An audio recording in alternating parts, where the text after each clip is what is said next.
As we all know, the majority of the Codex-compliant Space Marine chapters are composed of 10 companies, each containing at least 100 Battle Brothers.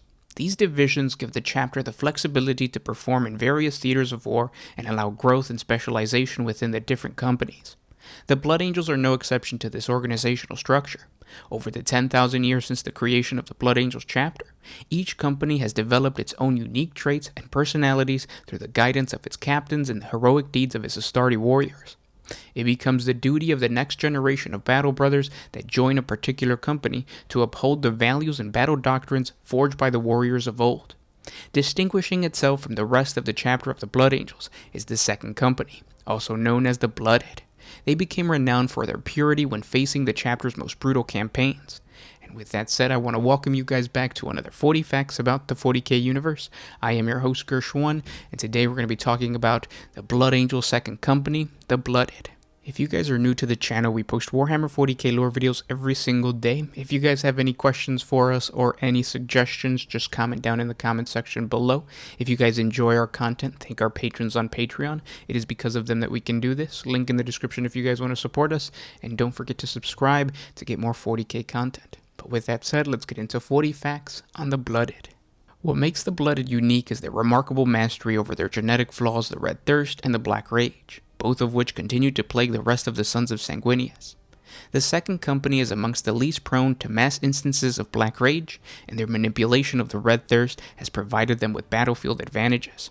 This remarkable feat can be credited to the company's greatest captain, Captain Atheus the Blooded. As the tale goes, Atheus was a great warrior who was created in the image of his father Sanguinius. He fought alongside him during the Horus Heresy, and even back then, the Red Thirst had already started to make itself known within the ranks of the 9th Legion. After experiencing the death of his Primarch at the hands of Horus Lupercal, Atheus is said to have been the first of his battle brothers to master the Red Thirst. Some say it was just after the Second Founding, when the chapter faced one of its greatest hurdles of hunting down the traitorous legions during the Great Scouring. Others that it was later, during the dark centuries that followed. Regardless of when he conquered the genetic flaw, Atheus learned that only by giving in to the Red Thirst was he able to master it. This revelation came amidst the broken citadel of the Emperor's children when Atheus had just finished quenching his rage with the lives of the traitors. He was drenched in the blood of his foes. Only when he came back from the brink of madness did he feel a calm fall upon him. At that moment he knew that the Red Thirst no longer had mastery over his mind, and that he could channel it to his will. Since then, the Battle Brothers of the Second Company still relate tales of Atheus and strive to master the same flaw that assailed their ancestors. It has become a practice within the secret circles of the Second Company that no Battle Brother can know the Red Thirst until they have completely given themselves over to it. This process is known to the company as being blooded, and it is from this that they draw their name. Although casting down any foe while in the grip of the Red Thirst is sufficient for the blooding, it is considered favorable to expand this rage upon a cursed traitor, just as Atheus did. Whether or not the process of blooding grants the Battle Brothers of the Second Company any more mastery over the flaw than other Blood Angels is unclear. However, the current captain, Donatos of Fail, encourages the continuation of the tradition, he himself having undergone the rite before earning the mantle of company captain. What is apparent is that while the Blooded more frequently display the Red Thirst than other brothers, they are less likely than any other Blood Angel to fill the ranks of the Death Company. This polarization of the flaw led Sanguinary High Priest Corbulo to become very interested in the Blooded in his quest to cure the Black Rage. However, he has been unable to discern any specific reason for this discrepancy from amongst the traditions and secrets of the Second Company. The company's gene seed likewise holds no answers, drawn as it is from the same stock as the rest of the chapter and burdened with the same mutations. Corbulo has begun to suspect that whatever drives the Blooded to perfection is as much of the mind as it is body. Unlike the Flesh Terrors, which under the stewardship of Gabriel Seth have given in completely to the Red Thirst, the Blooded channel the flaw with every action and deed. When the urge to rip apart their foes with tooth and nail swells up within their hearts and the very scent of blood seems to hang heavy upon the air, the Battle Brothers remember their blooding. They recall the feeling of bringing death to their enemies and how their foe's flesh came apart under their crushing fingers. In this moment, their bodies succumb to the Red Thirst, charging towards their quarry, but their minds remain clear and fill only with exacting purpose. And of course to their foes, in the fleeting moments of terror and hatred before they are hacked down, the channeled rage of the Blooded is in essence indistinguishable from the battle madness of the other Blood Angels. And yet to the sanguinary priests the Blooded are unique. As they fight, their expression remains serene and purposeful. The the light in their eyes unclouded by the madness commonly seen in the Battle Brothers gripped in the Red Thirst. In recent centuries, the Blooded has found themselves at the forefront of the chapter's fighting time after time. It was the Blooded that destroyed the Mirror Fane of Hydra's 5. When the Hydra's planetary defense force fell to possession in madness, the planetary lord sent out pleas for aid from the Imperium. First to arrive were 3 regiments of Valhallan Astra Militarum, 6,000 veteran soldiers fresh from the war zones of the Shardfell reaches. Like the PDF, these two succumbed to the Keeper of Secrets trapped within the Mirror Fane, swelling the armies of chaos. By the time the Blooded reached orbit above Hydrus, they found a world fortified against them. Thousands of enemies were hungry for their blood. Without hesitation, Aphael divided the company into 2 demi-companies and launched lightning strikes against both the planetary lords of Hydrus and their storm citadels and the Mirror Fane fortress. Captain Aphael struck the citadel with devastators, dreadnoughts, and heavy tanks. Their combined firepower allowed them to tear apart the traitors and blast away into the inner sanctum of the planetary lords.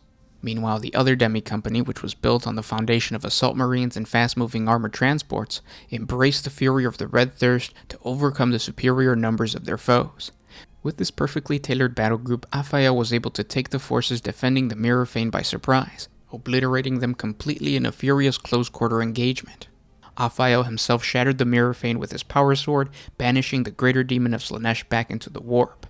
Following the devastation of Bao by the Tyranid High Fleet Leviathan, the entire composition of the Blood Angels chapter has been rebuilt, in many cases with the Primaris Space Marine formations created by Guilliman when he arrived on Bao. Like the Blooded of old, these Primaris Marines have gone through the same process that made the Second Company so unique. And still, the Blooded embodies the perfection of Sanguinius in both word and deed, and when unleashed upon the battlefield by their commanders, they strive to live up to their Primarch's glory.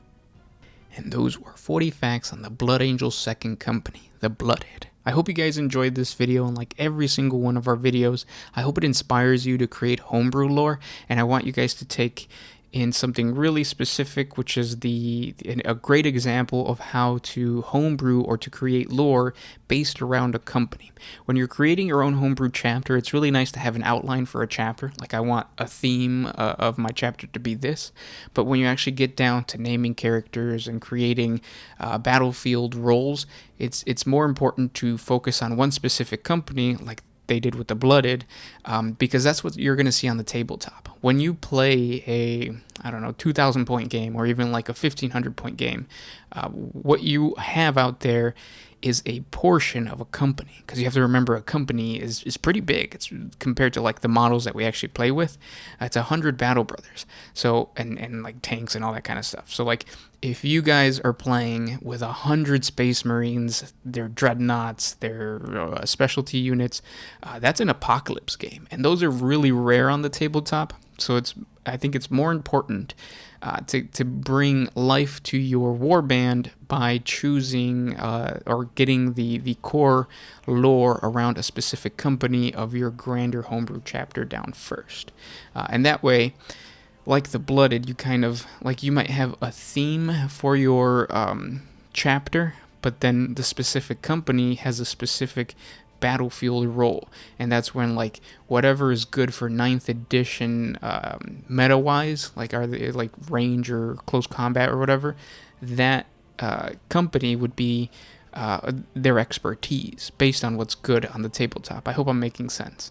But like, if the next edition comes, then you just work on another company of the same homebrew chapter, and then you could just create new characters, new lore, and new battlefield tactics, just because you have a completely different meta now on the tabletop. But yeah, I hope that helps. If you guys have anything to add, comment down in the comment section below.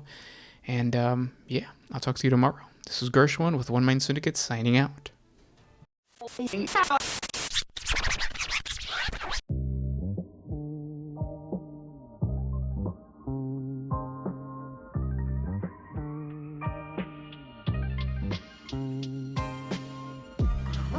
used to put my freedom first, and then